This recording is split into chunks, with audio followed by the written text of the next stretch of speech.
If you have student debt in Australia called HECS debt, then should you pay down your HECS debt early? No.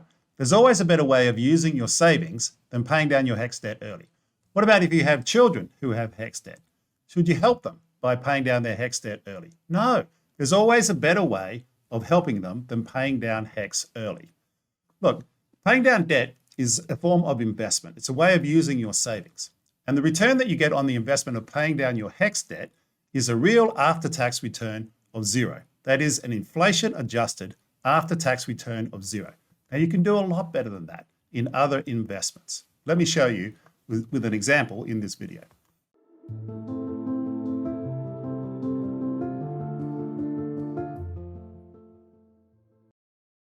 Here we are. Should you pay off your HECS debt early? So here's Fiona. Fiona's a young engineer, 3 years into her first job. She's on 95K plus super. She had 52K of HECS debt when she finished her degree, and she's now paid that down to 45K. Fiona's in this band for the compulsory repayment of her HECS debt, 5.5% per year. So she'll have to pay it all down eventually, but she can delay that payment by not making extra payments. So HECS is indexed to inflation. It's on average, people have 28K of HECS. There's 9.4 years to pay it off. And it's the same period, this will be crucial for us in this discussion. Paying off HECS occurs in the same period that people are saving for their first home. So there's obviously something competing for their savings, something very important. So Fiona's in this bracket of income tax in Australia, 32%, including the Medicare levy. And our first question is, should she increase her concessional super instead of paying off her HECS early? And the answer is increasing her super is much better. Okay, let's use this flow diagram. Where up here we have her salary and investment income. That's the 95K plus super. And down here we have her spending. And everything that isn't spending from her income is either income tax or it's some form of saving. Here we've got three different forms, competing forms of saving. One way that Fiona could save is by making extra contributions to her super. You can contribute up to 30K per year in concessional, meaning before tax contributions to super. There's the compulsory employer contributions, but you can add on to that. Fiona could do that. And she would be taxed at 15% on those contributions, but then it would go into her super where the tax is very low, 15% on income and 10% on capital gains. So she could take her savings and put it into super. Or she could save in a bank account for a home deposit. And we'll see that she's saving for a home deposit up here as well in just a moment. But she could save for a bank account, through a bank account for a home deposit, or she could pay down her HECS. Now let's compare these three competing forms of saving. And we'll start off with the HECS. Remember that HECS is indexed to inflation. So when you pay down your HECS, every $1,000 that you put into paying down your HECS means that you will pay, that your HECS won't go up on that $1,000 by inflation. So your effective return to having made that investment in paying down your HECS is the rate of inflation, because that's the rate at which your debt will increase, and you're preventing that debt from increasing by paying it down early. So your return will be inflation after tax. And of course, this means that your real return is zero. Your after inflation, after tax, real return is zero. Okay, let's go over here and look at concessional super, which was at the top in the previous diagram. And that is inflation of 2.5% and a real return above inflation of about 5.5%. This is what you should expect from your super if you put it into one of the best industry funds like Australian Super or UniSuper or Aware, etc. So 5.5% above inflation. But this is before tax. This is a real return of 5.5% above inflation before tax. Now, if we take out tax, which will be about 10%, an effective rate of 10%, the income tax on super is 15%, and the capital gains tax on super is 10%. The effective rate will be around 10%, even though there's income tax at 15%, because the capital gains get delayed, and often they're delayed all the way until people don't have to pay any tax in retirement. So this is what it is for super funds. Super funds measure this, and I can tell you that it's between a 9 and 10% effective tax rate on your super in accumulation. So that takes us down from 8% to 7.2%, which is a real return of 4.7% above inflation. So that's a lot more than HECS. Now, what about putting money into the savings account to save for a home deposit? Well, the problem here is that on a savings account, you'll get inflation plus a bit above inflation, a real return, and that's what you'll typically get. And after 32% tax, that will give you a negative real return, as you can see here. So not a positive real return or a zero real return, but a negative real return. So this in many ways is the worst of our three possible outcomes, but this is by far the best. Now this is just note that these are risk-free after tax, and this is risky after tax, but you're saving in your super for a long period of time. And so the risk, the extra return relative to the extra risk makes this very attractive and much more attractive than paying down HECS. Okay, let's go to another example. So we see that it's much better for Fiona to make extra contributions to her super than to pay down her HECS. It's a real after-tax return of 0 for paying down HECS, 4.7% for putting the money into her super.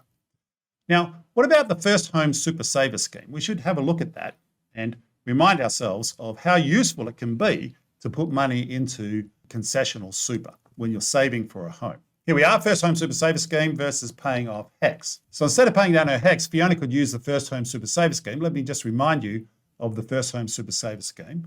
So up to $50,000 pre-tax per person can be withdrawn from super for a first home deposit. You can take $50K out of your super for a first home deposit, but you can only take out voluntary contributions. You can't take out the employer contributions. You can only take out the contributions you've made above what is now 11.5% of your salary. And a lot more people are using this. Now let's see how this works. So Fiona can put money, extra money into her super instead of paying off her HECS. And let's say that she puts 10K from here into her super, and maybe she puts another 10K from her savings down here instead of paying off her HECS. Now, what's great about saving through the First Home Super Saver Scheme is that you pay less tax. So the 15% goes out here, but 32% goes out here from the 10K. So 10K in here becomes 8.5K. And if you make 5 years of contributions, and then with the compounding of money inside your super fund, it'll take 5 years to get to 50K of savings that can then be taken out and used as a home deposit. Down here, you'll only have 6.8K from the 10K because of 32% income tax, and it'll take 6 years with compounding to save the 50K. But nonetheless, this will give you 50K over here, 50K over here. Fiona will be in good shape. And that's a really good way of using her money, saving through the First Home Super Saver Scheme for a home deposit, as opposed to putting money into paying down her HECS debt. Much better. Now, if you haven't seen this video, you should watch it. I'll put the link below. This is the First Home Super Saver Scheme video, which explains everything about the First Home Super Saver Scheme, which is absolutely brilliant. It's a no-brainer. You should use that if you are saving for a home deposit. Now here I should just remind you about my investors course, which is coming up on the 7th of October. So the course is all about empowerment and getting to better outcomes in your investing. So it takes you through an investment process. It brings you up to speed on your own investment process through a self-guided examination of your investing. I give you all of the knowledge and the opportunity to work out how to get everything right in your investing. The course costs $1,400 plus GST, but that's a small amount compared to how much extra wealth you'll have if you follow the course, if you implement what you learn in the course, which you will because I take you through it in the course. Now, you get everything that you need in terms of videos, in terms of materials, in terms of one-to-one discussions with Sam, that's me, of course. And the next course starts on the 7th of October. There's 10 live classes, but then it's on demand. You can watch the videos later on. Each class comes out each week, and you can watch it at any time you choose. Or you can come to the live classes, or you can do both.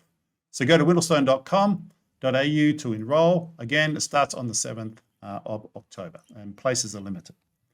Over 2,000 people have taken the course, so go to whittlestone.com if you want to see what people have had to say about it, which is very positive. Okay, a great way for Fiona to use her savings is to put them into super and then to withdraw $50,000 when she's got enough money for a home deposit.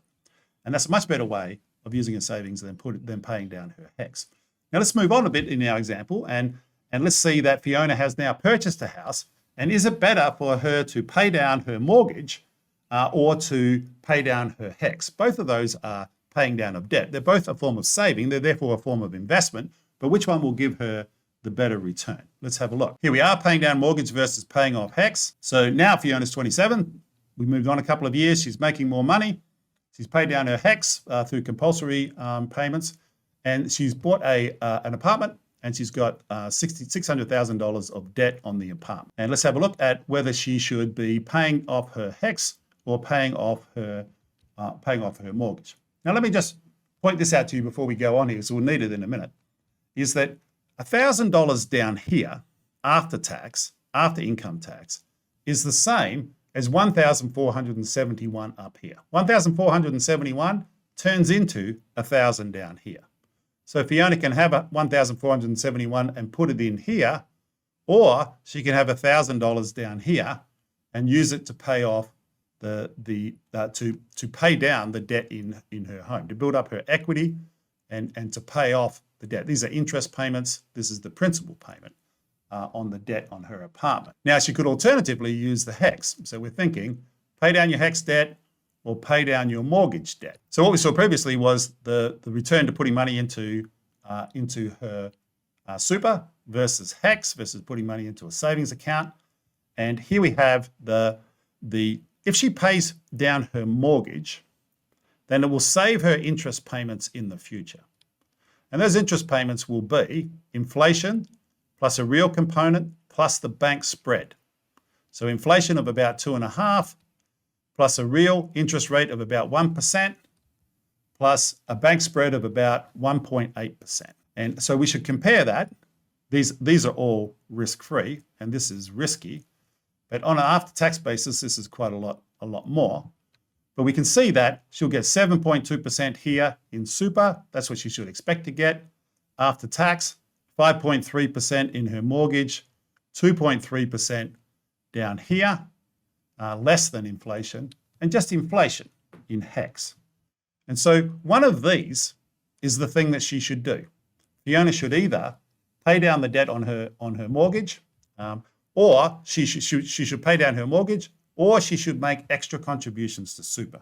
Now, which one of these is better? Well, that's something that we discuss in my investments course. But both are better than paying down her HECS. So it's much better for Fiona to make contributions to her super or to pay down her mortgage than to pay down her HECS.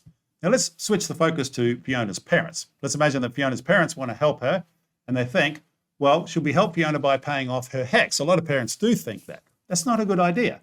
There's much better ways to help Fiona.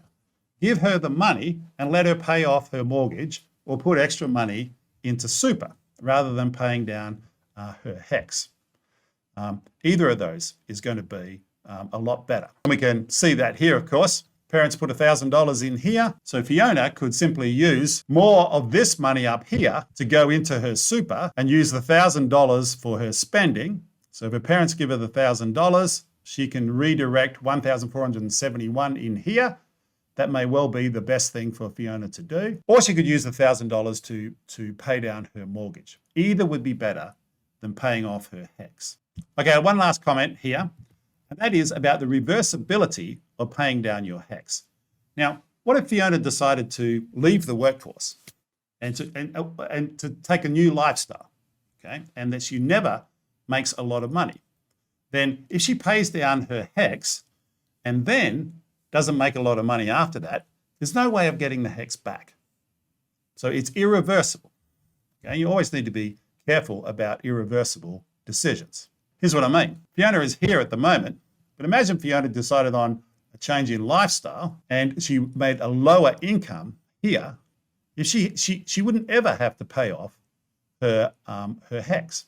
And if she'd already paid it off, there'd be no way of getting it back. So if Fiona decides to change her lifestyle, she'll regret having paid off her HECS early. Okay, so there it is. There's no good reason for paying off your HECS early. Sometimes, I should note just before I go, sometimes people say, well, you won't be able to borrow as much money for her apartment. Look, I mean, any kind of debt is going to reduce your borrowing capacity, and HECS is no different to that. But if she doesn't pay down her HECS, she'll have a much bigger deposit. And that'll easily outweigh any reduced borrowing capacity. So what's the main takeaway here? Don't pay down your HECS early. There's always a better way of using your savings than paying down your HECS. See you in the next video.